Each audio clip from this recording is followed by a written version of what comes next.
이번 시간은 서유기 제61회 5일자 선생님의 세 번째 마지막 시간을 강의하겠습니다.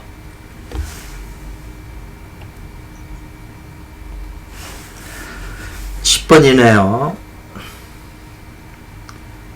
천일생수 지성지 이렇게 표현했네요. 천일생수 지육성 지생화 천칠성 천삼생목 지팔성 요런 것이 주역의 계사전의 기본사상으로 나와 있는 용어들이거든요. 근데 이제 여기서는 천일생수와 지금 지성지라고 해서 수와 화가 기재해서 이 말이죠. 수와 화가 잘 조화를 한다는 거죠. 중화돼서 잘 조화되면 모두 어디로 돌아가냐면 토로 돌아간다 이 말이죠. 수화가. 고로 우마왕에는 있다. 우마왕에게는 뭐가 있냐? 원래의 몸이 있다. 자기가 가지고 있던 원래의 기본적인 몸에서 막 그냥 이것저것으로 다 변신해서 살아가는 건데, 원래 그 원신 정체는 이제 그 배구 흰소로서 나타나는 것이다 이 말이죠. 우마왕의 기본 정체는, 근본 정체는 신소였다 이 말이죠. 그래서 여기서 이제 모든 것을 변화해 가지고 나중에는 신소로 나타난다. 그래서 우마왕인 그 토가 변해서 흰 것이 된다 이 말이죠. 백으로. 그러면은 즉 목은 평정되고 수화는 조화된다. 평화네요. 그리고 이 화염산의 불은 꺼지게 되고 금은 빛나게 된다 이 말이죠. 그렇게 되면 장차 금단이 장차 이루어지게 된다 이 말이죠. 고로 금단을 상징하는 행자가 곧 자기의 원래의 몸을 나타난다.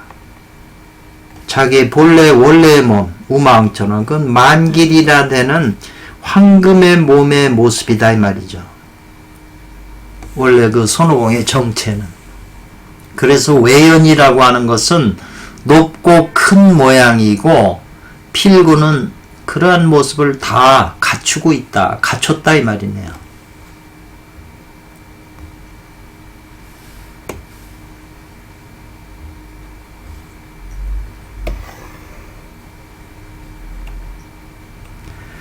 그래서 시에 말하기를 기교한 교묘성, 그러니까 이 기하고 교묘하다고 하는 건 이제 해석에서는 재주 많은 심원 원숭이가 힘을 다해서 우마왕을 항복받는다 이 말이죠. 이건 뭘 표현한 거냐면, 수도하는 데는 전부 심령에 의지해서, 의지할 적자죠. 의지할 자. 심령에 의지해서 역전해야 된다.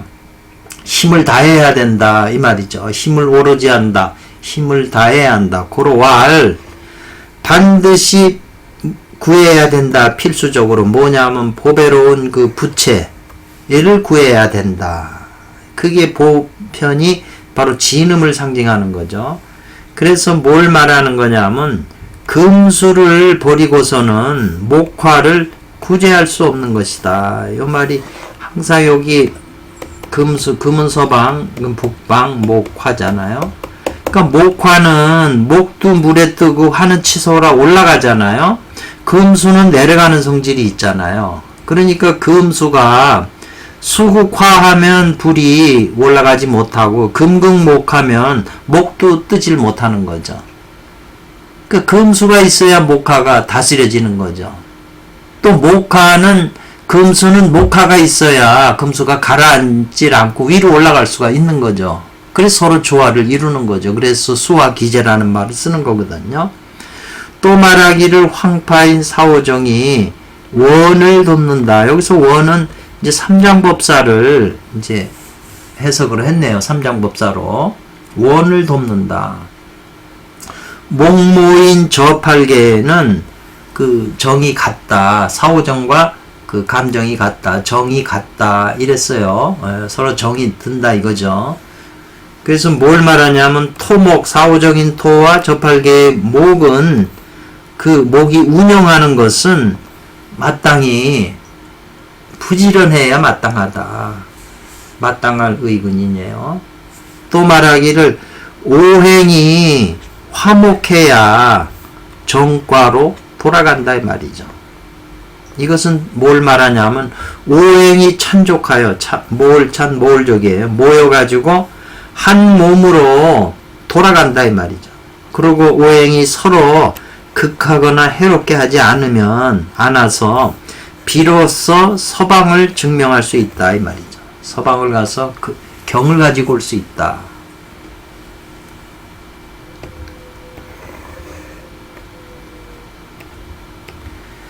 이 아래에서는 스토리 아래에서는 대성과 손오공과 우마왕이 쟁수한다 이 말이죠.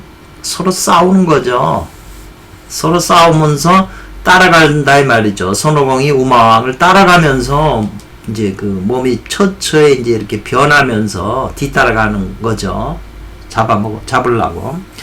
그래서 곳곳에 모두 함께 한다 이 말이죠. 팔계와 토지신이 함께해서 노력한다 이 말이죠. 그래서 금과 화의 단련은 이 말이죠. 금은 손오공이고 화는 목화를 상징하니까 저팔계인데 금과 화로 단련하는 것은 오로지 의지한다. 토와 목의 운영을 의지하는 것이다 이 말이네요. 그래서 그 모든 하늘의 신장과 불력으로 부처님 힘으로 호의하는 이 말이죠. 호의를 해가지고 난제다 이 말이죠. 우마왕이 도망가는 길을 다 가로막는다는 거죠.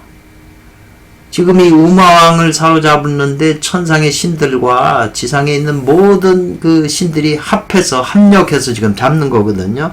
그 미쳐서 이천왕과 나타 부자의 그 참두라고 하는 건 목을 벤다 이 말이네요.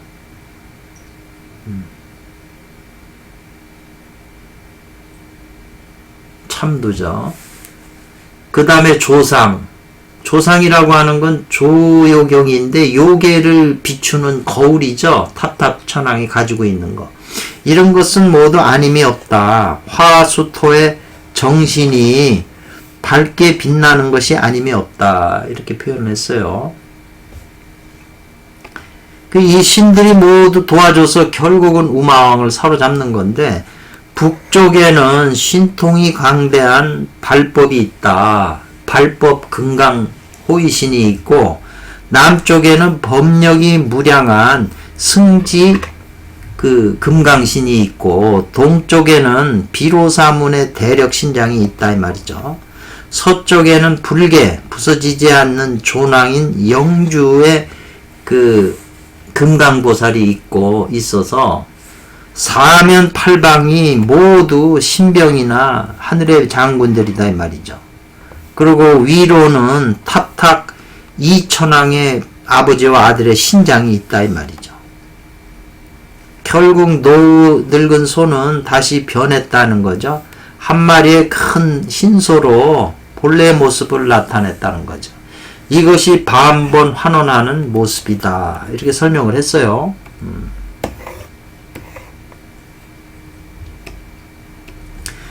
태자 나타 태자는 삼두육비로 변해요. 머리가 셋이고 팔이 6개인 걸로 변해서 몸을 날려가지고 소 뒤에를 추적해서 이 소의 머리를 칼로 잘라버리는 거죠. 그러니까는 이것은 뭐냐면 건이 변해서 곤이 되는 음상이다 그러니까 이 건이잖아요. 건을 갖다가 잘라버리니까 이게 곤으로 변했다는 거예요. 그래서 이게 음의 모습으로 됐다는 거죠. 근데 소가 그 머리가 제거되니까 이 말이죠. 목을 잘랐으니까 그것은 이 오가 됐다 이 말이죠. 오의 모습. 왜냐하면 소는 이게 소자잖아요. 소우자에서 여기 머리잖아요. 이걸 잘라버리니까 오화가 됐다는 거죠. 그런데 찬출일투라고 그랬어요. 또 머리가 이거 자른 머리에서 또 머리가 하나가 또 솟아서 나오는 거예요. 뚫고 나오는 거예요. 찬출.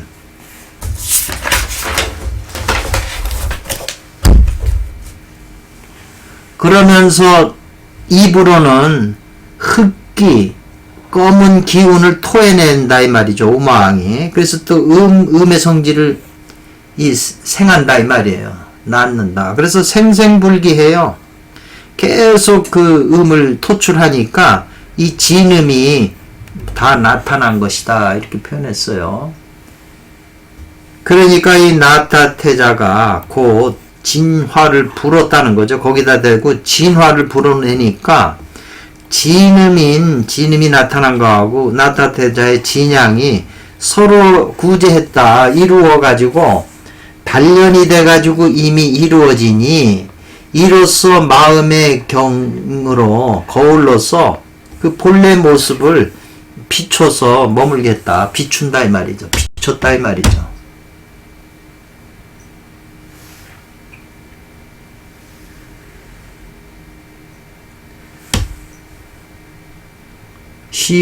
심경으로 조주 본상을 비추니까 불사 그래가지고 못하게 했다는 거죠. 도망가지 등나라고 하는 건 또 올라가서 공중으로 올라 도망가지 못하게 했다 이 말이죠. 조여경으로 비춰가지고.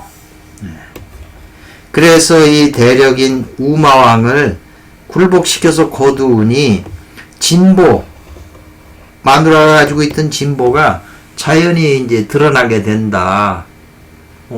남편이 잡히니까 자기 마누라한테 가서 보물을 내놓으라고 그러니까 보물을 이제 받게 되는 거죠. 그래서 이것이 불법에 귀의하는 올바른 길인 것이다. 이렇게 표현했어요. 나타태자가 신소 우마왕을 목을 걸고 끌어서 가서 나찰, 그 부인 나찰에게 이 진짜 부채를 헌출하게 해요. 바치게. 그러니 남편이 여보 내가 잡혀왔으니 부채를 내놓으려 해서 이제 나찰이 부채를 내놓는 거죠. 그러니까 아까 말한 4대 금강보살들이 말하기를 성승이시오 이 삼장법사거든요. 경의하십시오 이 말이죠. 축하합니다.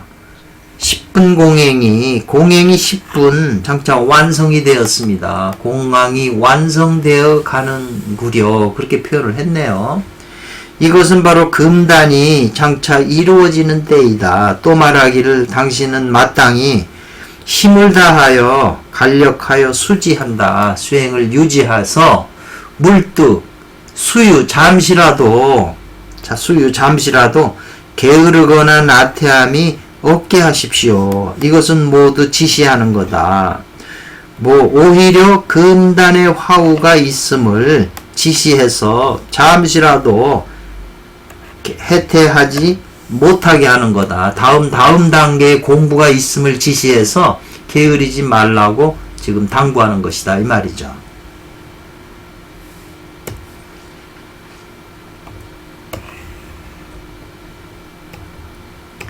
그래서 이제 그 진짜 부채를 얻어다가 그 화염산에다가 한번 붙이니까 바람을 불게 하니까 불이 꺼지고 고요해지고 다시 한번 부채를 붙이니 바람이 통하고 3번 붙이니 비나 상자는 이것이 서리상 같은데요. 보슬보슬 그 이슬비가 내릴 비자네요. 내리더라 이 말이죠.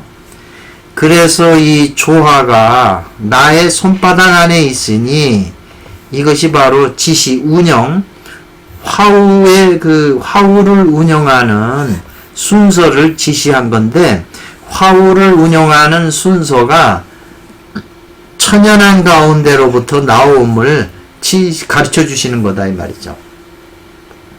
한 번 붙이면 불이 고요해지고, 두 번 붙이면 바람이 불고, 세 번 붙이면 비가 보슬비가 슬슬 내리기 시작한다. 이런 표현이에요.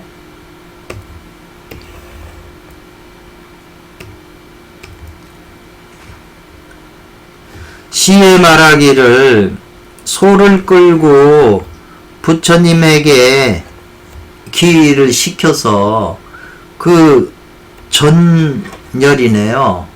우둔한 것을 쉬게 하라 이 말이죠. 그러니까 수화화가 서로 연관되니, 관련해서 서로 잘 기재가 되니 본성이 자연이 평안해지더라 이 말이죠. 대개 음과 양이 이미 합하면 소의 힘은, 우력은 자연이 길들여진다. 수화가 합하면. 참 이것도 깊은 뜻이 있네요. 길들일 훈자예요.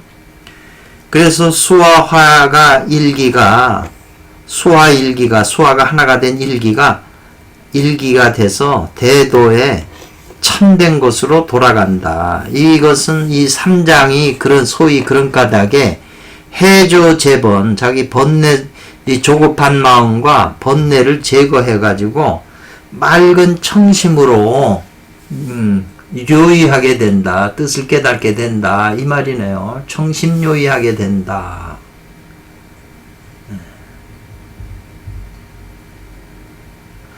요의라고 하는 것은 이 생각이 끊어진다. 이렇게 했네요.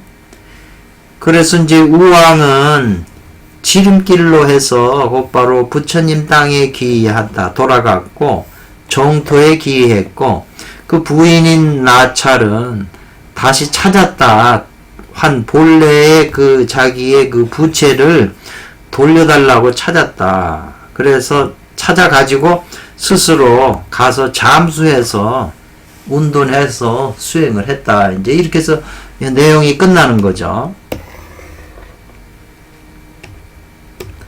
이른바 단을 이룬 후에는 일체의 단과 화로와 솥과 그 다음에 부뚜막의 기구들을 다 버려서 제거해야 된다. 떠나서 제거해야 된다. 이 말이네요. 다 떠나 보내야 된다. 이 말이죠. 그리고 연달아 부채를 49번 붙이니까 영원히 불의 뿌리가 끊어졌다. 화염산이 이제 다 불이 끊어진 거죠. 더 이상 이제 화염이 없는 거죠. 그래서 7749는 7반 운하지 공이다. 그래서 모든 것을 다 드러낸 것이다. 그러나 있는 것이 아니다. 뭐냐면 억지로 짓고 망령되게 행하는 것이 있는 게 아니고, 이건 자연스럽게 운영이 되는 거다. 저절로 자연스럽게 되는 것이다. 이 말이죠.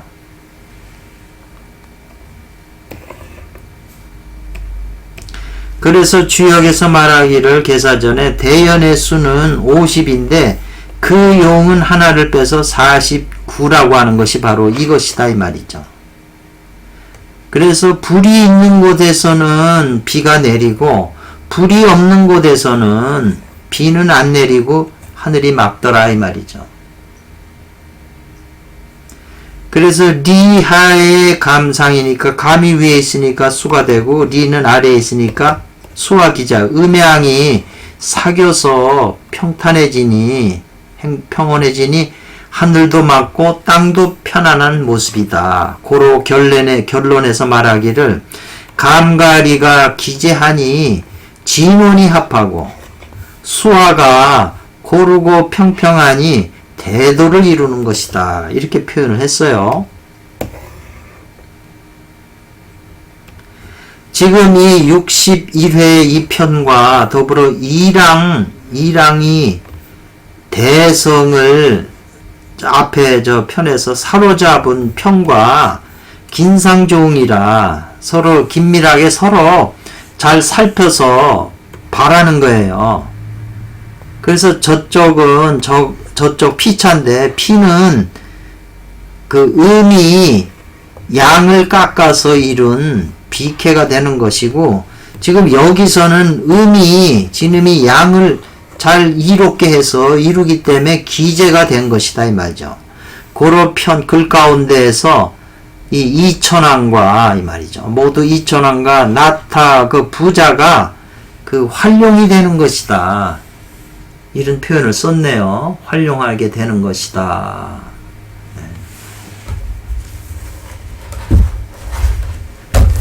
그래서 그 말을 세운 것이 현오하고 신기해서 이 말이죠.